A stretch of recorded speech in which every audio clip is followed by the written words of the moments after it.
Satish is fine. It's fine. So there are three types of letter which you're going to come across. These are formal, semi-formal, and informal letters. Do you understand the difference between these three? What is formal letters, what is semi-formal, and what are informal letters? Yeah, I knew about formal and informal, but I don't know about semi-formal. Okay, what does formal letters means to you? What do you understand by formal letters? If we have any concern, we need to raise a query or a concern to any higher authority for the formal, and informal is for friend, I guess. Okay, so formal can be when I write to my supervisor, my senior, it's a formal letter. Yes. When I write to any hotel or restaurant manager, it can be a formal letter. When I write to any government organization, it can be a formal letter. When I write to my teacher or faculty, what type of letter will it be? Educational. Yeah, I'm writing to my teacher from the college. I'm writing to my principal of the school. So what type of letter would that be? Will it be formal, semi-formal, or informal type? Formal itself. Formal, yes. So any person who is unknown and who falls in the line of authority are designated for formal letters. So like we say formal, formal wear, formal organization. So formal wear, we have to be presentable, we have to be decent, we can't dress like in a casual wear. So here also in your letter, you must show that kind of richness. That richness of information must be there. You have to be polite, you have to be cordial, you have to be courteous. When you're informing, when you're putting down, even it's a complaint, even it's something that you want to raise a concern about, you need to be very articulative, and you also need to put down the information clearly in such a way that doesn't seem to be you are making any rude statements. Okay, so that is a formal letter. It has to be really enriched with good vocabulary, with presentable words, with little impressive information so that it can be scored. This is where you have a difference between a formal and an informal letter. Semi-formal are letters. What do you understand, Satish, by semi-formal letters? Any idea? Yeah, it comes under with relationships or any non-formal, like which requires polite and respectful approach towards any school teachers or principals or any matters with relationships. So is that the formal letter? I mean, in semi-formal, you're saying? Yeah, in semi-formal. Semi-formal can't be the school teacher, because school teacher, we already said it's a line of authority. So we are going to write a formal type. Semi-formal would be the one wherein you are writing to somebody whom you know, but they're not very closed persons in your life. For example, it can be writing to your neighbor, writing to your landlord, writing to your colleague at the workplace. Okay, so those people can fall under semi-formal letters. Lastly, the informal ones you already have understood. When we write to our friends, it's informal, so not very formal. So informal manner, we have to present the information like the way we communicate, like the way we speak, we use the informal language. In the same manner, we can use the informal information for informal letters.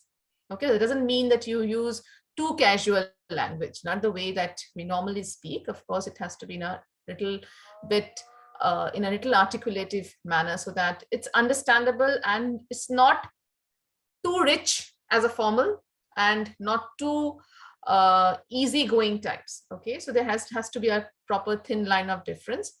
However, you can use languages which we decently use when we speak. So that kind of information can be given informal. It can be to friends, family members, closed family members as such, fall under informal category. Clear to all of you? Yes, clear. Yes, yes. Okay, so these are the things: formal is written to people, organization, authority, semi-formals, others. Now, structure of writing the letter. Okay, so always start from the left-hand side. I always suggest that we should start from the left-hand side when we start writing any letter. There should not be any gap. Okay, so after the question ended, you can leave a line spacing. Okay, and then you can start with the salutation. There will be first will be a salutation. So example, I've given you a kind of question. You have seen advertisement in the local newspaper regarding a job opening in an organization. You wish to apply for this position, write a letter to the HR manager. In your letter, these are the cue points given. So you want to apply for a job in an organization. You wish to apply for this position. You want to write a letter to the HR on the same. In your letter, these are the cues which are given to you. Okay, introduce yourself, explain your qualification, experience, and why do you find yourself fit for the job. So when you're going to start a letter, you have to start with dear and a salutation. The salutation going to differ when you write a formal, semi-formal, or informal type of letter. I'm going to share you how they're different. Okay. So after writing, dear will be given to you on your paper. This will be provided to you on your paper. This blank is given. You have to fit the right salutation, depend on the type of letter you are writing. Could you detect which type of letter it is? What kind of letter it is? It's a formal letter. Formal letter, correct. It's a formal letter. So here we are going to write a salutation as sir or ma'am. Okay. If we know the person's gender, we are going to write only sir. We don't know the person, we're not unknown of the person's gender. We are going to write sir / ma'am. This is salutation we give when it's a formal letter type. Okay, others I'm going to discuss shortly. So after writing this, leave a one-line spacing and start the first paragraph. Now, in the first paragraph, we say the first paragraph should be aim or purpose. The reason why I'm writing this letter must be clearly portrayed, illustrated, explained, not in details. In a few sentences, you have to write out why you are writing this letter to the concerned person. So the first paragraph after salutation, leaving a one-line spacing, you must write the reason for writing this letter to the concerned person. Okay, so just think a bit. What will you write as, how will you open up your aim part in this such a letter?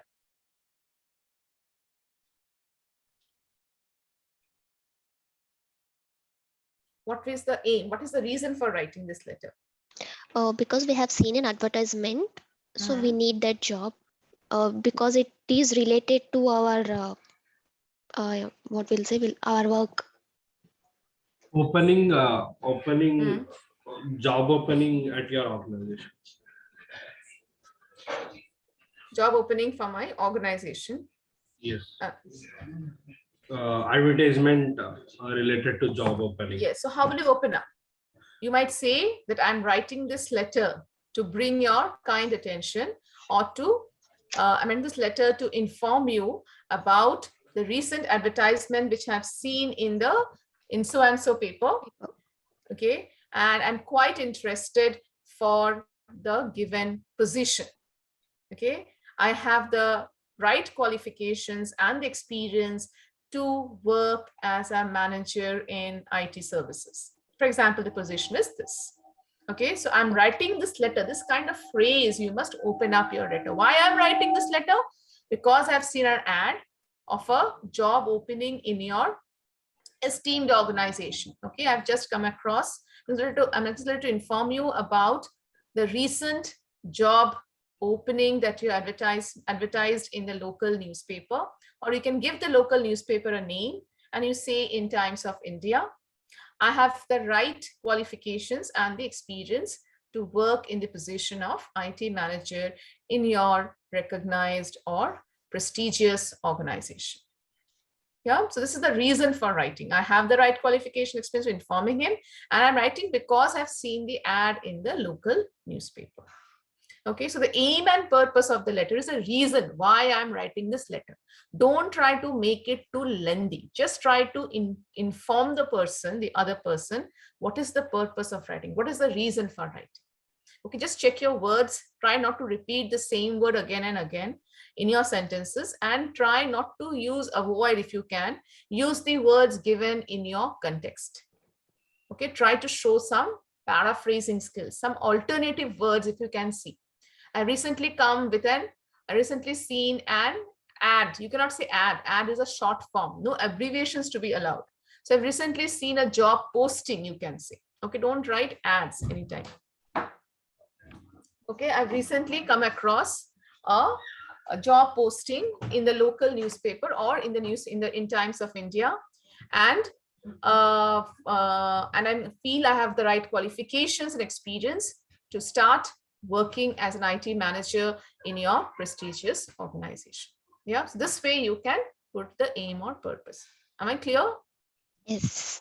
So try to see how alternative words you can use, because language is what they're checking. Please keep in mind. So how beautifully you can put your reason for writing this letter. Okay, use that kind of phrases when you open up, and just do not say, because see, you can have an idea, but the idea needs to be placed well, presented well.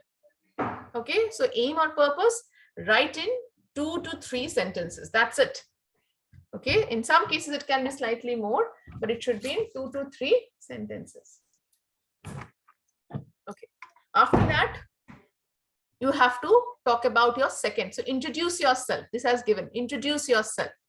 So you can start your answering your cue points in the subsequent paragraph. So body para 1, you may introduce yourself. What will you write? How will you introduce yourself? Tell me, what do you think? You're applying for a job position. How will you introduce yourself? It's about ourselves, our biodata. Just Or think, else. what do you want to write? What do you want to write? Don't make the paragraphs too big also. Very short paragraphs, about 5 to 6 lines you should write in your body paragraphs. Don't make it too more. Okay, so after writing the aim, leave a line spacing, and then you should try to talk about yourself. Okay, you can make it short. If you don't have much things to say, you can make it in 3 to 4 lines. But if you want to say something more, you can add and make it 5 to 6 lines. Up to you completely. Okay. Okay, so you may say about yourself that I have been working to explain about my already have mentioned about my qualification experience. I have the right qualifications experience. So you want to put about that in your next. So you may say to explain in details, to talk about myself. Okay, I have been working with so-and-so organization for last 5 years. Okay, I have been handling various kinds of challenging projects with my team and have been successful in delivering it on time. So you share about your productivity because you're applying for a job position, right? Are you all getting me? Yes, yes. Yeah. So you can talk about your qualifications in that, or you can talk about your experience in that. Up to you, but both has to be discussed. So then if you talk about your experience in one paragraph about what kind of projects you have handled and with your team, how you're successful in it. Okay, there has been many times I have got the awards or I have been rewarded with prestigious recognition from my company due to my productivity and my timely delivery of assignments. Okay, so use different projects. I said assignment I'm writing. So there are different words which you can use, meaning quite same. That creates a lot of difference in your work. Are you all understanding, Satish? Yes, yes. Yes, yes. So experience you talk about in one. Don't try to put qualification the same, because then the coherence of that paragraph gets lost. Try to put the qualifications in a para 2 and you talk about that thing in this. So para 1, when you're trying to say about yourself, you're trying to talk about your experience in that. And para 2, you're going to talk about your qualifications. Okay, so what kind of, up to you. You can put qualifications first and then experience, completely fine. Anything can be done. So qualifications, you can talk apart from that to say something about, to talk about or to say something about my qualifications and degrees. I have done so and so bachelor's in, I have done bachelor's in so and so subject. And I have also added up with some training and skill related programs which I have attended and which really helped me in my work. Okay, apart from that, I have been also, presently I'm taking the training for analytics, and it has also been a very great learning experience for me. So I'm doing the training, I'm presently completing my analytics course. Okay, so that way also you can give. What training programs you've attended, what degrees you have can all fall under qualification. So just not stick on degrees and certificates. Talk certificates in the sense you can talk about training programs that you attended. Your ideas are all fictitious. They are not important whether you have done it or not. What is important, how relevant you are to the context of the topic. Okay, so qualifications, you can talk about your degrees, your training programs that you have completed, how it helped it in your work, and what more you're doing. Are you learning something new? Are you trying something different apart from doing your daily job? Okay, that is where you can put your qualifications. Okay, so 2 paragraphs, one for this and one for this. Each paragraph must start from the left-hand side, leaving a 1-line spacing. So body para 1, and then you write body para 2. Now body para 2, in some cases it might be optional, but I suggest try to not to make your body para 1 too lengthy. If you make this paragraph very lengthy, like it's around 6 to 7 lines or 8 lines, the interest of the reader gets lost. Here it's the examiner. So they might not find it interesting to read. Break it up into 2, understand the cues well, and see what you can write in 2 separate paragraphs. You should be giving the time 5 minutes to yourself before you start writing. You must do some groundwork. Just don't jump into writing once you read the question. Develop some groundwork habits. Tell me what I will write, what para I should, in this para, what the points I can cover, in this para, what the points I can cover. If these are there in front of you, you can do it on your paper. If you're going paper-based exam, you can do it on your paper. Computer-based test takers can do it on a separate notepad provided to you. So once you do that, you can understand the topic well. You can realize it clearly, and that helps a long way in doing a better task. Okay, keeping things in mind doesn't work. You should have the idea in front, and then it's clearly transfer into you. You know what you will write. Expand that thought in clear-cut sentences, grammatically and meaningful one. That all makes the difference. Okay. So after writing para 1, leave that 1-line spacing and start para 2. Again, don't make it too lengthy, around 4 to 5 lines, how much you can write, how much you can put it correctly, put that. Finally, the last cue point will be dealt in a closure paragraph. Okay, that means why do you find yourself fit for the job? Okay, so you have explained about your qualifications, your experience in a subsequent paragraphs. So why do you find yourself fit for the job? What will you write it here? Give me some idea.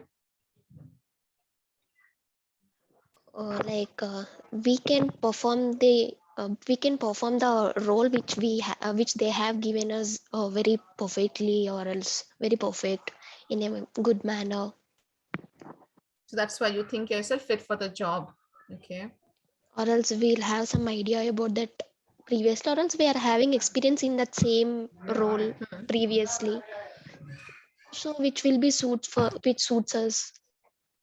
Yes. So although you can say that although I have shared all my experience and qualifications, and you can understand in where my strengths lie, but I would definitely request for maybe a face-to-face discussion or an interview, which will help you to understand me better, and that will also make me you will also realize that I am the perfect fit for this particular job profile. So why do you find yourself fit for the job? You've already shared your experiences, your degrees and everything, your qualifications, and you also talked about where your strengths lie.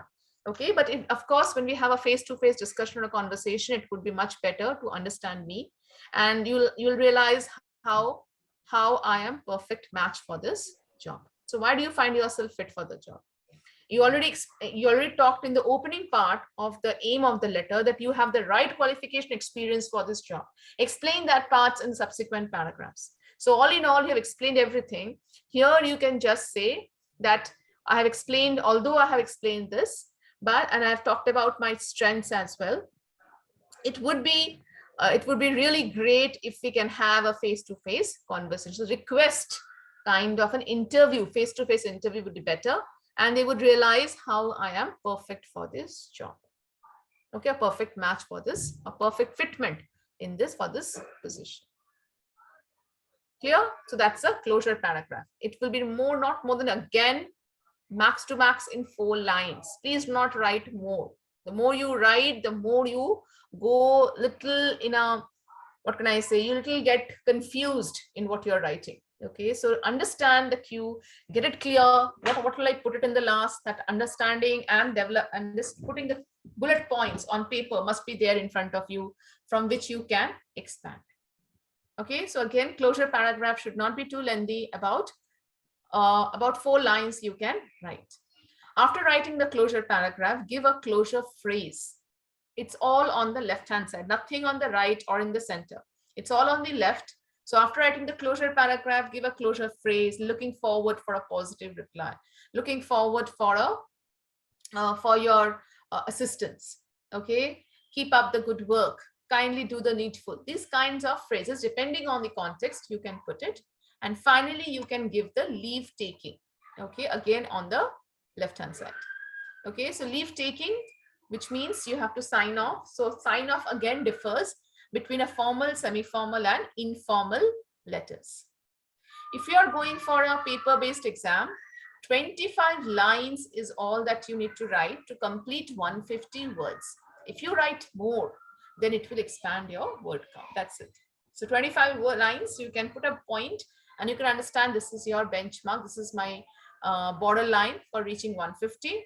Of course, I think you will write more, expand your ideas and thoughts, and come with about, say, 180, 190 words.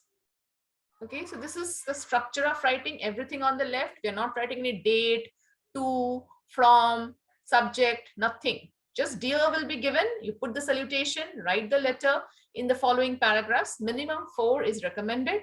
But in case you're finding it difficult to make 4, make it 3, but make it short, not making it large. But be clear in what you're writing. Please check your work, do review your task before you submit. In some cases, you want to make 5, it's fine. But don't try to, I would say 3 is generally, I don't recommend much. I expect to write a 4 paragraph, minimum 4. And of course, you can go higher with 5, but not more than that. 5 is very less chances you will get, but in case you have to write, you can.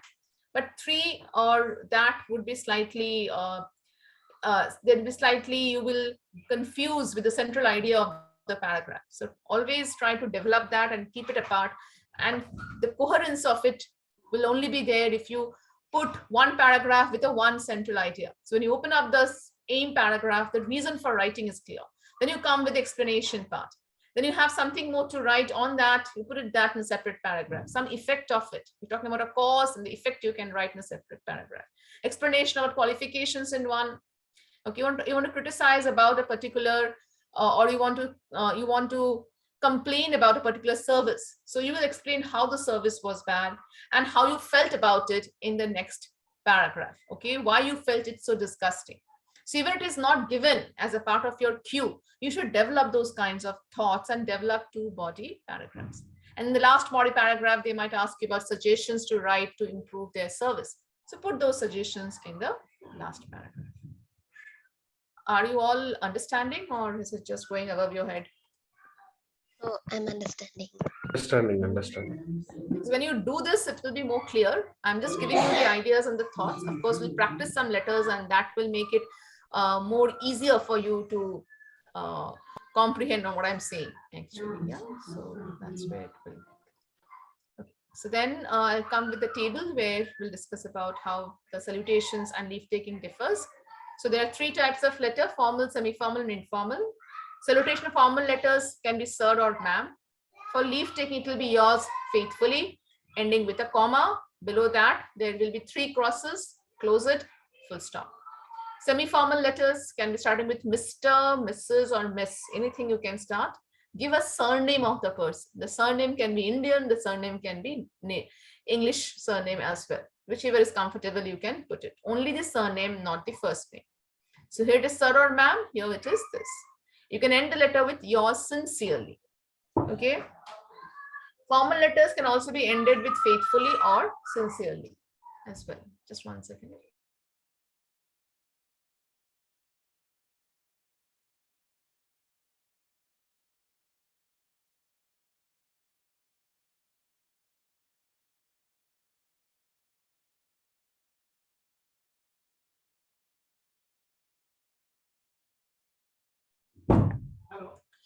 On the other hand, the informal letters will start with the first name of the person. You will have to start the name of the person. Whoever the person is, the first name you will have to give. And end it with yours truly. Okay, every time the friend letter, don't write best regards, thanking you, all these things have gone. Don't write those kinds of information as you sign off. You write yours truly. You can give your own name if you want. If you don't want to disclose your name, you can put it in the brackets with 3 crosses, outside the bracket, full stop. Up to you how you want to write. Don't give apostrophe after yours. Okay, it's incorrect. Y in caps, rest all are in small letters. And after that, yours truly, yours sincerely, there's a comma. Please keep this in mind. Okay. Right. So the parameters on which you'll be evaluated in your writing task 1 is on task achievement. Okay. Task achievement is understanding of the given question or theme, the generation of ideas, and how we've covered all the points or the cues. Since they will give the cues, they expect you to elaborate on the cue points better, in a better way. Don't just answer the cues. You're not supposed to answer. Your paragraphs must be constructed in such a way that the first para gets connected with the next para and then to the next. So there has to be a flow in your write-up, in the way you create your paragraphs in the letter writing. So covering all the points is important. You have to cover all the points, all the cues that are given, but don't try to answer them like as if you're answering a question. Please try to put those, that these are just to help you stimulate your idea, and then you have to put it down in a proper sentences. If you're going paper-based exam, then you have to, handwriting must be legible enough. You must be, somebody can read your handwriting well. Okay, the word count is also very important. You can't write less than 150. Higher word count is not given, but we do not expect you to write too much of information as well. The next area in which will be examined is your content, your coherence and cohesion. What is coherence? Coherence means clarity of information, how well you can clearly explain the details. So logical expression of ideas into sentences. How logically you can express your ideas that you have against the cue points into proper sentences. How they're meaningful, how they can be clearly identifying the cue point in your development or formation of that paragraph. Each and every paragraph must have a proper structure which covers a central idea of it. Don't try to mug up. So as I was saying, qualifications, experience given as one cue, you should not put both the things in one. Keep it apart, keep it separate. So qualifications in one paragraph, experience in the other paragraph would be doing a lot of change, or vice versa, experience in one and qualifications in the other. Okay. Of course, when you're developing a paragraph, I was saying the flow is very important. Just not write the paragraph. There must be a continuous understanding that you have completed your aim and then starting the body paragraph. But when you connect the body paragraph, you must start with something because it's connecting the above para. If you simply just start, I have done so and so, I have worked with so and so company for so and so years, it doesn't connect. It's just like you're answering your cue point. So use the connectors, like to explain you in detail. To talk further about my qualifications, then you put the next paragraph. So when your connector is used properly, okay, when you're moving in a same paragraph, when you move on to a separate idea, okay, moreover, I have been receiving a lot of accolades, awards, and quite recognition from my own organization due to my timely delivery of projects. So this is the second idea I'm giving. Okay, in my experience, talk my second idea about the achievements that I have done and how I have been rewarded for the same. So that I'm putting as a moreover connector. Okay, so these things are important when you write. Just do not write flat sentences. They doesn't help you to score. It's all about presentability. Okay, everything, how you think and how you put them down on paper is equally and very strongly important. Okay, anybody can write letters, but how one differ from the other is the way, because they both have the same ideas. The difference lies in how you articulate things. That's it. Okay, next is lexical resources, where they check your spellings. So be careful, don't make too many errors in spellings. Write fast, but do check your work. Okay, keep some time for proofreading everything. Within task 1 or task 2, you must allocate time for proofreading. Then vocabulary. Okay, so vocabulary means what kind of words are you using?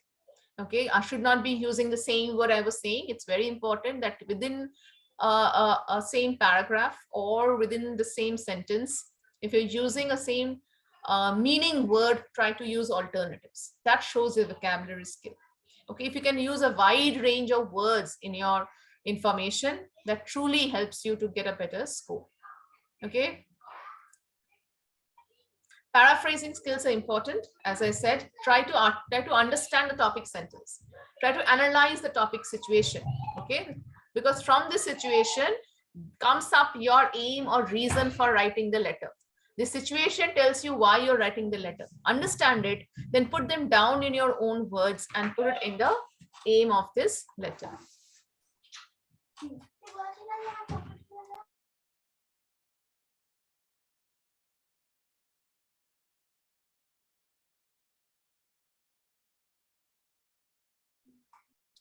Right? So that part takes care of your paraphrasing skills. The last area in which will be examined is called grammatical accuracy and range. Okay, the type of sentences that you build up here. There are 3 types of sentences: simple, complex, and compound. Try avoiding writing in simple sentences.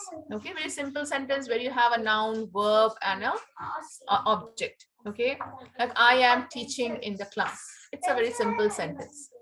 When you make a compound sentence, you're trying to join 2 independent sentences together by a joining words like and, but, so, for, nor, yet. Those are compound words. When you're joining 2 sentences together. So I give you a simple sentence.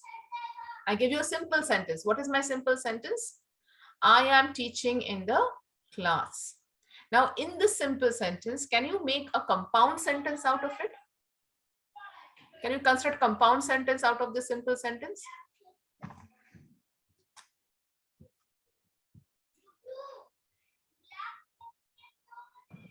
Can you repeat the sentence? I am teaching in the class. So this simple sentence, can you make it a compound structured sentence?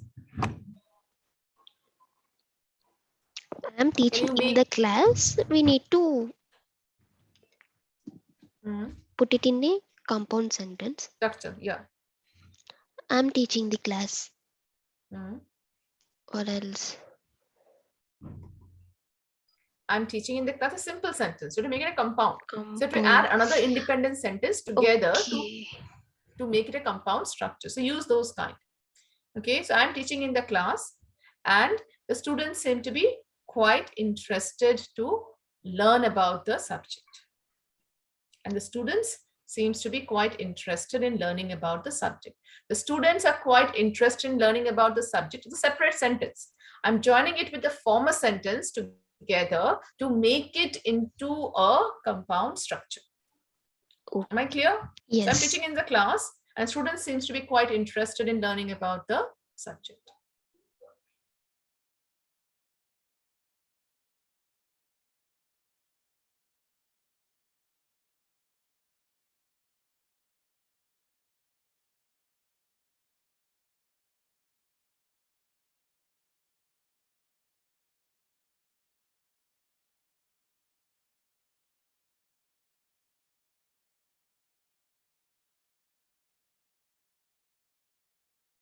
Clause and the sentence is incomplete unless you put a simple sentence or independent.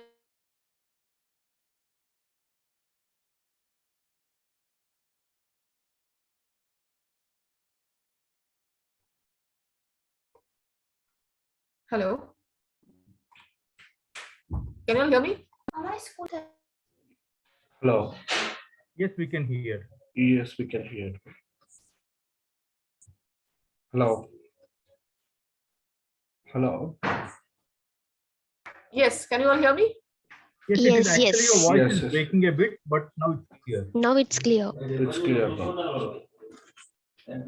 It's clear for everyone? Yeah, it's clear right now. Yes, so Kiran Kumar Reddy, is this your first time you're joining this session? Yes, actually, I 2 weeks before I joined, but I was attending in a different class.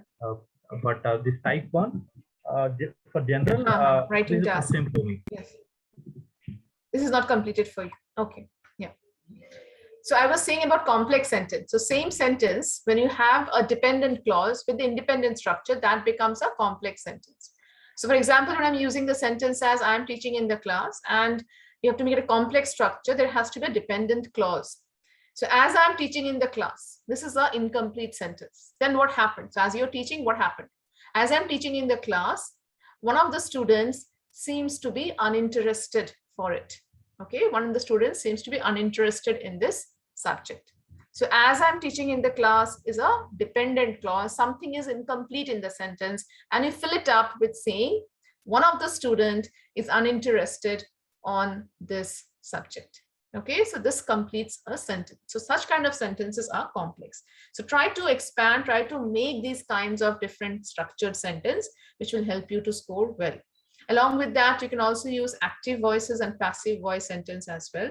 Somewhere when you say the subject very in the beginning, and you can say the boy is playing with the toy. Okay, in the passive voice, you will say the toy is being played by the boy. So different ways of saying the same thing, but it gives a variety in your information. Grammatical accuracy is important because that's where you can make a sentence meaningful. So when you construct a sentence, the noun and the verb must be clear. Okay, the noun and verb must be in agreement with each other. So the noun is singular, verb has to be singular. Noun is plural, verb has to be plural. Use adjective when describing something about the noun. Use adverbs to describe about the verb a bit. How is the activity done? At what time it is being done? Those talks about adverb. Use prepositions, conjunctions, all this in the appropriate manner. There's so many prepositions you all have come across, know about it. So put them rightfully in your sentence to construct the meaning. Your tenses are important depending on what type of thing you're discussing about. You need to use the tenses properly, past, present, or future. You can use past perfect tenses. You can use present perfect tenses where you do not know the time when it is completed. If it is still continuing in the present, you can use the present perfect tenses. Okay, past perfect means already done, over. In a certain period of time, it is being completed. So past perfect or simple past tense also you can use. So again, there are various types of tenses which you can use. You can use articles, which is important when you construct a sentence, articles a, an, and the. So use them in the right area. A is used for consonant sound, and is used for vowel sound. The is used for specific things. So accordingly, you must put them rightly. Plurals. Some nouns are always in plural form. Okay, like some nouns, for example, if I say trousers, we can't say it singular. Okay, like scissors. When I say pair of scissors, then that's different. When I say scissors, where are my scissors? I say scissors always. So that's always in the plural form. Some nouns like people, humans are always in plural form. But some nouns are never in plural form. Most of the uncountable nouns will never have a plural form. Okay, so things like expenditure, things like machinery, okay, things like information, knowledge are never in the plural form. So those things you must be careful. Some nouns are always thought to be in plural, but the meaning can be singular. Depends on how you put the sentence. So plurals are important to understand because as you put your noun in a plural form, the verb has to agree with it. So please be careful how you're putting the noun or the subject in your sentence.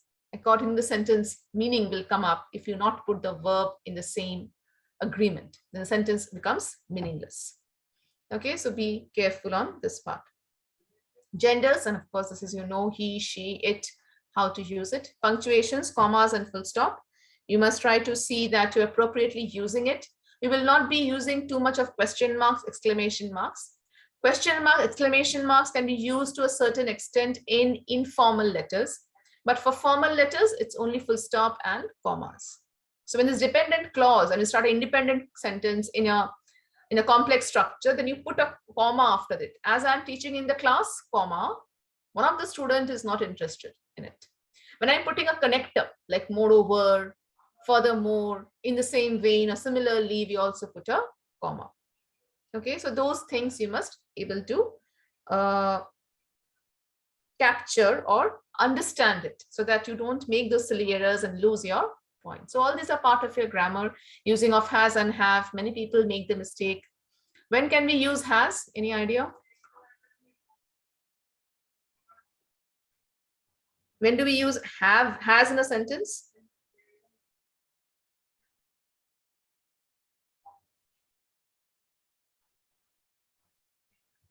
Yes, anyone? Try. Present tense. Present tense, yes. But do we use it for singular or plural? Have is singular, has is plural. Has is singular, have is plural. Am I correct to understand you? No, have is the singular, has is plural. So if I say they, I will say has. No, they I have. think so. Has is used for third person. Third Plural. person what? Third person Uh, singular. Yes. Yes, yes. And have Yes, is used has for? is singular, actually have is for plural. They have. Exactly. They have. I, with I use have. With first person singular, we use have. And for third person plural, we use have. For second person singular, we are going to use has. She has, it has, he has, all this. Okay, so that, and it's all about, has is always used for singular purpose. Okay, have is mostly used, I mean, generally it is used for plural purpose, except for I. I will always have. Okay, for every plural we use have. Okay, the dogs have been chasing the cow for long. Okay, dogs have. So put the tense and put the right verb in that sense. There and there. There means a place, a particular place. There means somebody's. Okay, so those things, sometimes we make these errors. We know what, I know what I want to write, but I write the wrong word. And the meaning changes completely in that sentence. So be careful of this. Using of collocations. Collocations are words which comes together. So you must try to see that you are able to have a collocations to understand. Like for example, when I say you need to, for example, if I say you need to put up with this present situation, that means you have to live with the present situation. Okay, so put up with it. If I'm using put up is a collocation.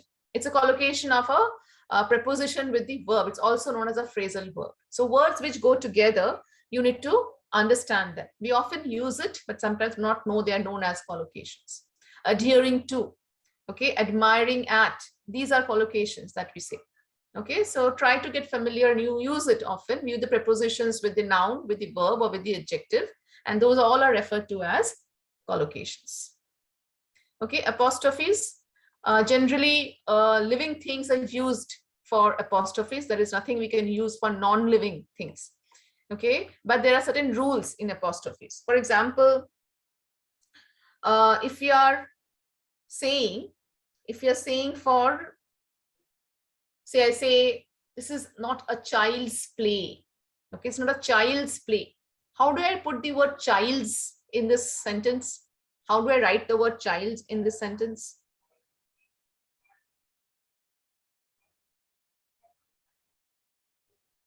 Yes. How do I put the apostrophe of is? child apostrophe s, right? I think you are saying this. Yes. Right? It's not child's play.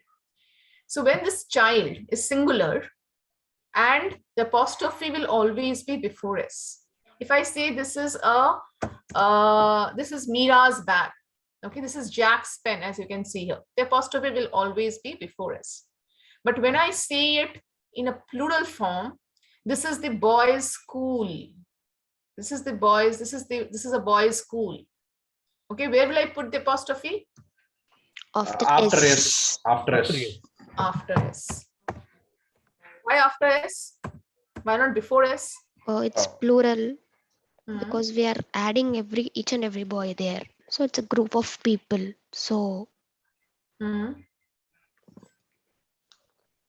yeah, go ahead. So it's a group Not of belongs to people. one And single if I boy. say it's not a single boy, if I write apostrophe before S, it means a singular boy. That's an incorrect understanding. So boys means, so when noun the plural form ends with S, always remember the apostrophe will be after S, like girls. Like Teacher's Day, if you recollect. Teacher's Day, how do we say? Teacher's Day. Okay, we never say teacher hyphen one Teacher's Day. It's all Teacher's Day. Now, when the noun does not end with plural form, like if I say this is 8th of March is Women's Day. So how do I write Women's Day? Where will I put the apostrophe? After S. after S. After S. It's not, because plural of woman is woman. Okay, plural of woman is woman. Okay, it's not woman's. We never say woman's. Okay, woman is the plural of woman. So apostrophe will be before s. So a noun in plural form does not end with s. The apostrophe will always be before s. Okay. Okay. Like for example, if I say children's park, as you can see here, the apostrophe is before Because s. children is already a Plural. plural. Yes. Yes. Same thing applies here. Okay. Men, man, men, that way. Okay. However, there are few things in apostrophes where we personify as those objects as living beings. For example, nature, sun, moon, we personify as living and we use the apostrophes for them. When we talk about some time span also, like in years time, the distance, I mean, when we talk about distance, like her house is just a stone's throw away. When I say stone's throw away, we're using the apostrophe. And here again, since the apostrophe is a stone's throw away, stone's throw means one stone you throw and it's the house. So again, the apostrophe, to be careful before s. Okay, it's not many stones that you're throwing. So stones throw away. Years time, that means in a year's time you will definitely will succeed in your work. So apostrophe will be after s in that sense. Okay, so that is called a year's time. Okay, so these things you have to be. Year is singular, years means plural in that sense. Okay. Okay, so a few things to keep in mind, and these things are important. Don't write anything or everything in capital letters. Don't write any subheadings as I showed, aim, purpose, or body para 1. These things you should not write. Just write your paragraphs. Avoid writing in point format. You can use point format to frame your ideas beforehand, but try to make it a concise paragraphs when you put down your ideas.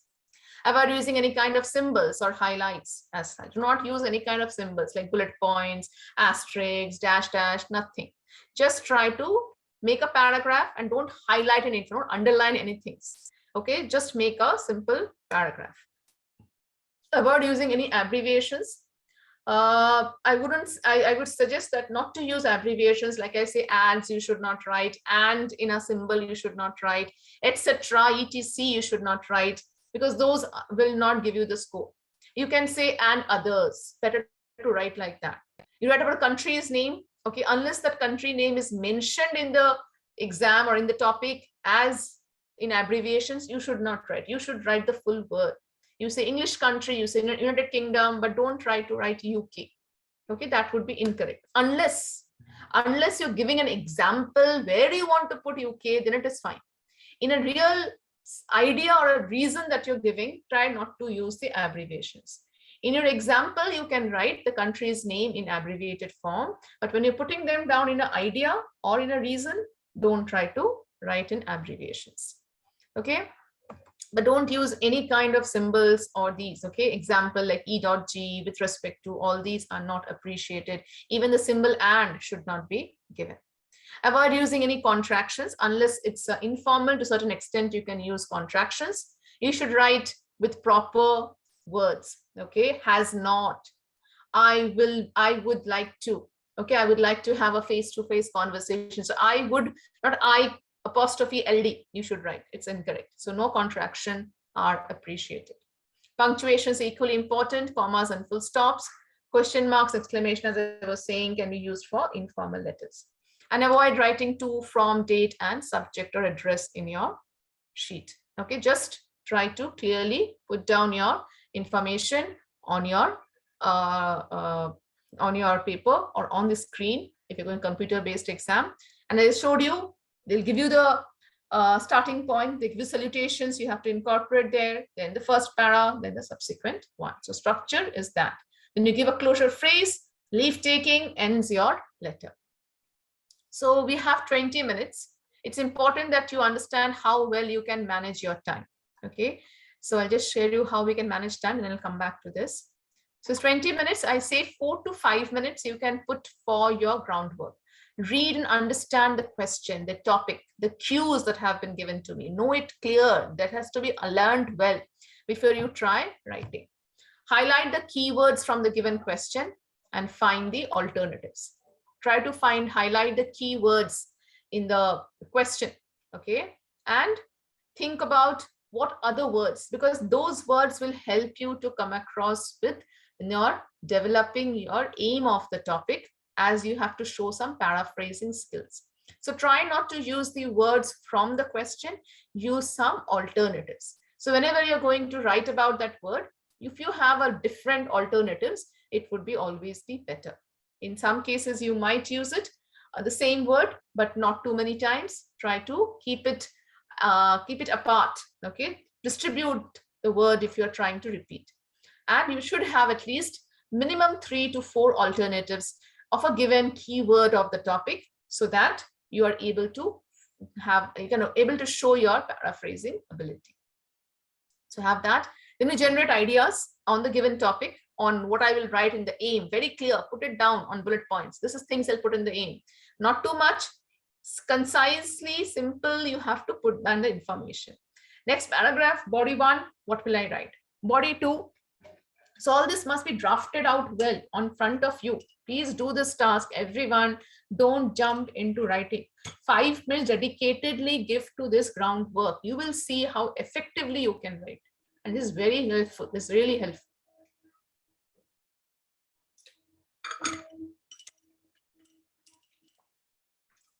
Okay, then you give the all this aim, closure, everything, ideas must be clearly be generated. Then you write for about 13 to 14 minutes. Should not write too much. So if you have a clear-cut knowledge of what you need to write, expression of thoughts becomes more comfortable. So you should be able to complete your write-up in about 14. If I say max to max is 15 minutes, you should be able to cover up.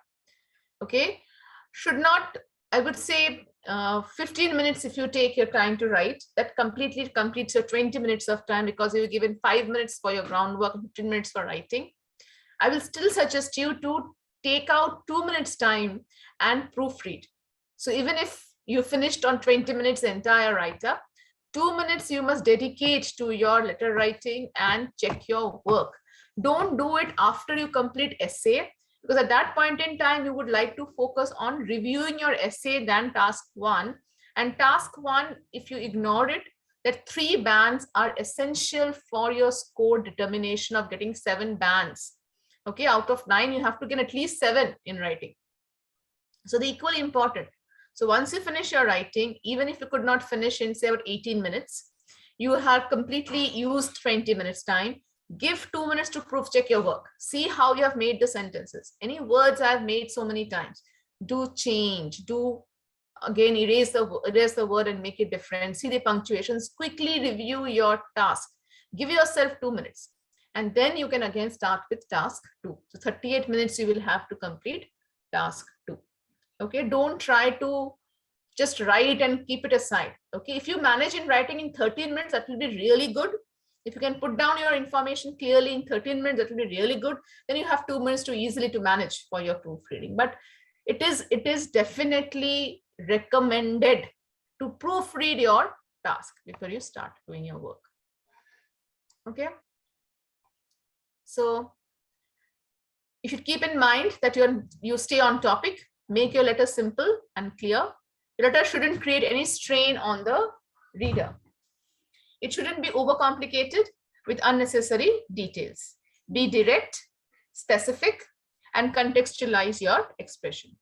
You should always keep in mind, so you stay on topic, make your letter simple and clear for somebody to understand. Your letter shouldn't create any strain for a reader. 1 second.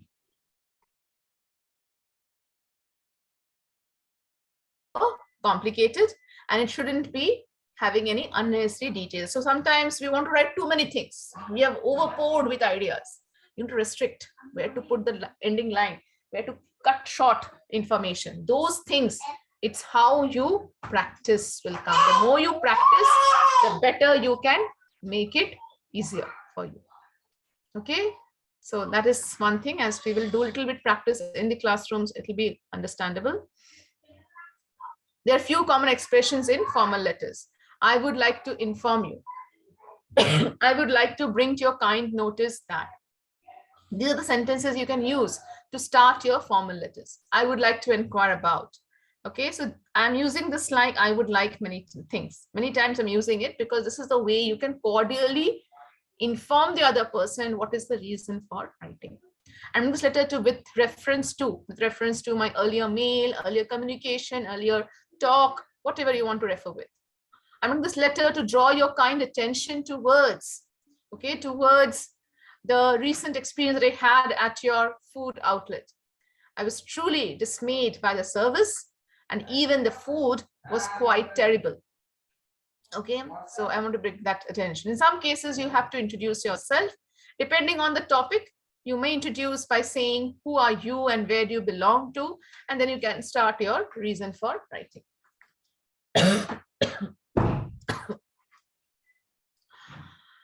However, informal letters, you must start with a greeting. Okay, written to your friend or a family member, you must start with a greeting. Hi, hope you're doing well. Hope you're in the best of your spirits. Hope you are in, I fervently hope you are keeping up well. Okay, so this way you should, I strongly feel that you're in the pink of your health.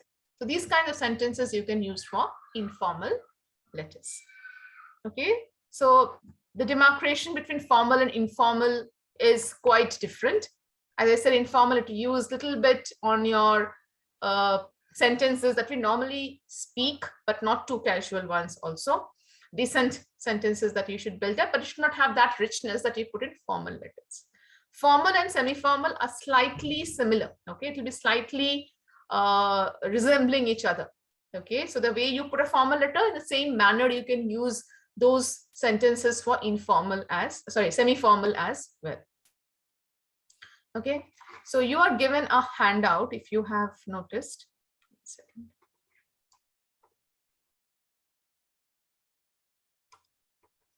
But they give you some expressions. Have you seen that? I just shared that handout.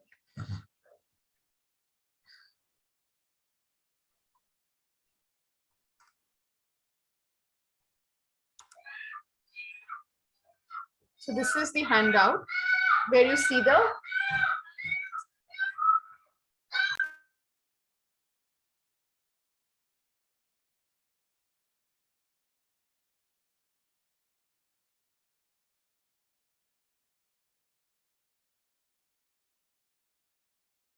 So this is a type of expressions handouts given to you. Depending on the type of information you want to write, you can use these kinds of expressions. For example, request someone to do something for you. Okay, you will have to be depending on the person to whom you're writing. When you're writing to your friend, you might say, can you please send me a book? Can you please send me a duplicate card? When writing to an informal letter, you can use these kinds of expression. Now, generally, the request expression comes towards the ending part of the letter when you request something. It may also come on the opening part, that is in the aim, depends on what is the topic given to you. But generally, for requests, for suggestions, they are given towards the last cue point, and it comes generally in the closure paragraph. And so with whom you're writing, you should be able to use these expressions. For example, if you're writing to a formal body and you want their help, assistance for something. So you may say, may I therefore earnestly urge you. Look at the difference between the first and the second sentence. Both are talking about the same idea, but the way it is presented shows that this is quite informal and this is quite formal. Can you see the difference between the two? Could you send me the duplicate card? Very casual way of speaking. May I therefore earnestly urge you to send me a replacement card at the earliest possible. Is it clear? Yes, it's clear. Yeah, so that difference is important to understand how you put your sentence. Would you be kind enough to send me a duplicate card? Again, the same thing that you see here, it has an informal touch. Same information I have to write in a formal way. I would say it would be very kind of you. I would be highly grateful. I would highly appreciate. I was wondering if you could do this for me. Could you do this for me? Informal. I was wondering if you could do this for me. I was wondering if you could render your services to me regarding choosing the right hotel for my vacation. Yeah, so same thing in a different way of approaching to write. So this handout is given to you. I mean, demo students, I don't think you have received your documents, but once you receive it, you can go through this handout. I want everyone to go through, okay, before you can start developing your thoughts towards writing. Like a suggestion type of expression, how can I put that sentence? I want to give suggestion to my friend to consult a doctor. I can simply say, you had better off consulting a doctor. So you had better consult a doctor. Simple way of saying it to a friend. Or you would be better off consulting a doctor. I could say it this way. But when I say it to some neighbor or to my a colleague in the office, I would say, I'm sure that consulting the doctor would be highly efficacious to you in this regard. I'm using some rich words, some rich presentation. I strongly feel that if you consult the doctor, it would help you in a long way. That's the change of the sentences. Okay, so I expect you all to go through this handout a bit before we can start focusing on writing. Okay, I also say that due to some emergency for tomorrow, I won't be able to take the session at 6:30. On Wednesday, I'm going to take the session with you, okay, at the same time at 6:30 p.m. at the same ID. Okay, but I give you a day's time, okay, for you to go through with this worksheet. Okay, get into this paper, read it thoroughly, understand it. If you have doubts, let me know on Wednesday's session. Am I clear? Yes, clear. Yes. Okay. Any questions from today's session? Anything you didn't understand from today's talk or today's discussion? We discussed many things. We talked about sentence structures, how to form the letters in terms of formal, semi-formal, or informal ones. Are you able to have a visualization, an idea? Any doubts on any part of my discussion? No doubts. It's clear for everyone? Yeah. Okay, what about Satish and Kiran? Yes. It's clear, ma'am. Okay. So Satish, since you have given the exam before, was the attempt last time was on letter writing? General attempt only or academic? No. I'm planning for PR, but I know the things, but I didn't attend. This is the first time. Oh, so you have an overview, but you haven't attempted. Okay. What about you, Kiran? Kiran Kumar? This is the first time. I mean, like general, we are actually appearing the IELTS. So I'm gone through the reading and the type 2 of writing. I completed that. So I know. You haven't attempted this exam before? No. This is the first not time. yet. Okay. So all of you are new completely to this. Fine. Yeah. So you all have done academic. I mean, when you're in school or in college, you must have done letter writing. So you can incorporate those skills. But of course, there was no fixed word count to write. You can write the letters up to your understanding and knowledge. But here, not only you have a fixed word count, I would say the specific word count limit they say you as a bottom line. But the time is also important. You cannot write letter for 30 minutes for that matter. Yeah. So time management is equally important. So those things we have to take into consideration. And when I will do the classroom activities, you must be able to, when we do the groundwork, you must understand how we are doing the groundwork, how we are trying to analyze the letter, finding out the keywords, trying to find the alternative, generating ideas before we start. Okay. And then I will tell you to make your own paragraphs. That's where the practical lessons begin. Okay, and you will able to see how well you maybe developing your ideas a little bit, where you're lagging, where I'm making the small errors, those stepping stones. And when you practice side by side, along with my classroom sessions, I would expect you to practice with multiple papers that you will get. You will get so many sample papers to work with. If you work on them and with the mock papers, that will really expedite your writing skills to a large extent. Yes, so immense practice is needed.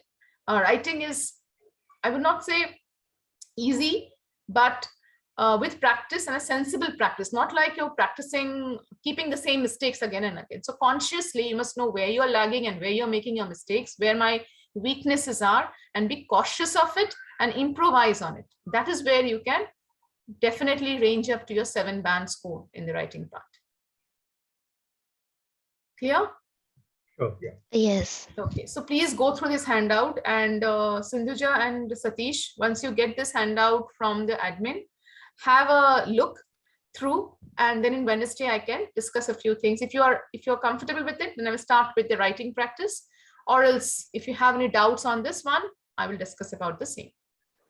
Okay. Okay, I have a small question. Actually, it's Yes. not a doubt. Which would we can prefer, whether a paper-based exam or a computerized based exam? So it depends on your typing speed, one thing, and secondly, in listening, compared to paper-based, computer-based is slightly more challenging. Okay, depends on the person's skills also. Like you have to quickly write down the words as you listen. In a paper-based exam, you can scribble the word on the question paper. You can predict the information. You can understand the keywords in the question better. You can scribble down the information on the question booklet. And because your OMR sheet is taken for evaluation, so whatever you do, whatever rough work you do on the question paper is not being examined. So I suggest that paper-based to some extent is definitely helpful for your listening. But again, reading has advantages in your online exam or on the computer-based exam, because you have the passages and the questions side by side, and you can highlight the information also on reading paper, which you can do it on offline-based exam as well. Just give me 1 second. Okay. But it has its pros and cons. Compared in writing, I would say if you have a good typing speed, then you should always opt for computer-based. Otherwise, stick to paper-based, I would say. If your writing is really poor, I would say illegible, then go for computer. Okay, and you should have a good typing speed. Yes, we can practice through online writing task. Yeah, but not on Google thing. I would suggest you to write on the notepad and then post it on the Google document and send it to me, because Google checks your grammar, your spellings, everything. So that doesn't help you to learn. Okay, so Like, you do it your work on the notepad, and we then have a free test papers, Yeah. IELTS practice test. We can practice in those. Free practice IELTS means you have a ruled pages you're talking about. Yeah, actually, there will be one website which we can go through reading or writing. So There you just can for a practice. reference, I have seen that about reading. So before any practice, I have attempted one reading there. Paper, okay. Yeah, reading paper. It's like www.ieltsonlinetest.com. We can practice. Okay, yes, there, yes, online, yeah. But the writing evaluation is not done on there, I think. Yeah. It will be evaluated by human examiners. So definitely Yes. reading, you will have your keys, but for writing, you have to send your work to me again. Yeah, okay. Same. Yeah. Yes, yeah, Kiran, you have a question? Yeah, I have one question. While writing this computer-based exam, in case if we want to make a note of anything, do we have a chance? It'll give you a rough page on which you can put down your notes. Yes. Okay. Yeah, they'll give you the rough sheet. Yes. Yeah, because especially when it comes to the reading task, I think the paragraphs and a lot of things, some points need to be scribbled, right? So I'm wondering whether we can make a note of it.